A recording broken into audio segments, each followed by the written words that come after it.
কলা গাছ, কচু গাছ, ঝাল গাছ সব কেটে ফিনিশ করে দিয়েছে। সকালে হিদে সব মাঠ ক্ষেত কাটা। আমাদের বিপক্ষ পার্টি ছাড়া কেউ তো কাটতে পারে না। রাতের আধারে ২৫ কৃষকের ৪০ বিঘা জমির কলা গাছ কেটে দিয়েছে দুর্বৃত্তরা। সামাজিক আধিপত্য নিয়ে দ্বন্দ্বের জেরে প্রতিপক্ষের লোকজন এ ঘটনা ঘটিয়েছে বলে দাবি ভুক্তভোগীদের।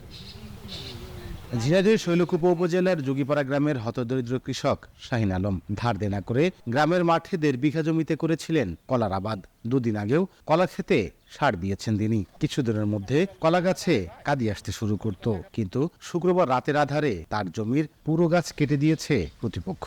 সেই সাথে নষ্ট করে দিয়েছে মরিচের ক্ষেত। ফসল নষ্ট হওয়ায় এখন দিশেহারা কৃষক। সার দিয়েছি, আমি মাটি আইছি, কলা প্রায় ফোলার দিকে আমার প্রচুর ক্ষতি করে দিয়েছে। আমার এই লালন পালন করতে আমার মেলাগুলো টাকা লেগেছে। নিজের জমি সব কিছু মিলে আমার হচ্ছে গে ৩ লাখ টাকা হলেও গে কলা কাটিয়ে দিয়েছে, আর ১০ কাটা বই ঝাল কাটিয়ে দিয়েছে। অর্ধেক পাউডারে দ্বিগুণ উজ্জ্বলতা। নতুন রিন অ্যাডভান্সড অর্ধেক পাউডারে দ্বিগুণ উজ্জ্বলতা। তার মতো এই গ্রামের অন্তত ২৫ জন কৃষকের ৪০ বিঘা জমির কলা গাছ কেটে দিয়েছে সামাজিক প্রতিপক্ষরা। কলা গাছ, কচু গাছ, ঝাল গাছ, এই সমস্ত গাছ রাতের আধারে আজকে সব কেটে ফিনিশ করে দিয়েছে। ক্ষেত রাতের কাটিয়েছে, আমরা দেখিনি তো। সকালে হিদে সব মাঠ ক্ষেত কাটা।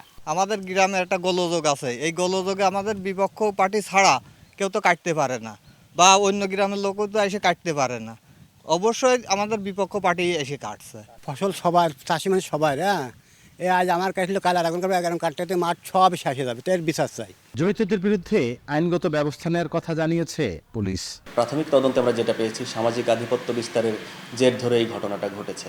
এই ব্যাপারে আমাদের বিস্তারিত তদন্ত চলমান আছে। তাদের অভিযোগ প্রাপ্তি সাপেক্ষে আইনগত ব্যবস্থা নেওয়া হবে। যোগীপাড়া গ্রামের মাঠে ২৫ জন কৃষকের ৪০ বিঘা জমির অন্তত ১০,০০০ কলা গাছ কেটে দিয়েছে। লোটাস রহমান সোহাগ, সময় সংবাদ, ঝিনাইদহ।